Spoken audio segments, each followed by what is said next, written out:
ചെയ്യുന്ന സിനിമകളിലെല്ലാം കൺസെപ്റ്റുകൾ കൊണ്ടാണെങ്കിലും മേക്കിങ്ങുകൾ കൊണ്ടാണെങ്കിലും വെറൈറ്റികൾ തീർക്കുന്ന ഒരു സംവിധാനമാണ് കൃഷാന്ത് എന്ന് പറയുന്നത്. ചെയ്ത സിനിമകളിലെല്ലാം തന്നെ ആവാസി വ്യൂഹം, പുരുഷപ്രേതം, വൃത്താകൃതിയിലുള്ള ചതുരം ഇതെല്ലാം നമ്മളിതുവരെ കണ്ടിട്ടില്ലാത്ത ശൈലിയിലുള്ള സിനിമകളായിരുന്നു. അതുപോലെ തന്നെ ഇപ്പോൾ വന്നിരിക്കുന്ന ഒരു സീരീസാണ്, ഒരു മിനി സീരീസാണ് സംഭവ വിവരണം 4.5 സംഘം എന്ന് പറയുന്നത്. ക്രോണിക്കിൾസ് ഓഫ് ദി 4.5 ഗ്യാങ് എന്ന് പറയുന്നത്.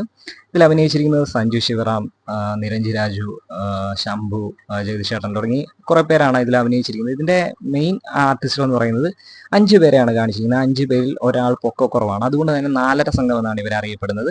തുടക്കത്തിൽ കാണിക്കുന്ന ജഗദീഷ് ചേട്ടൻ്റെ അടുത്ത് കഥ പറയാൻ വേണ്ടിയിട്ട് വരുന്ന അയാളെ കൊണ്ട് കഥ എഴുതിപ്പിക്കാൻ വേണ്ടിയിട്ട് വരുന്ന ആളാണ് ഈ സഞ്ജു ശിവറാമിന്റെ ക്യാരക്ടർ എന്ന് പറയുന്നത്. ഇയാൾ ഒരു ക്രിമിനൽ ആയിരുന്നു. ഒളിവിൽ വന്ന് കഥ പറയാൻ പോവുകയാണ്. സിനിമയ്ക്ക് വേണ്ടി, സിനിമയാക്കാൻ വേണ്ടിയിട്ട് കഥ പറയാൻ പോവുകയാണ്.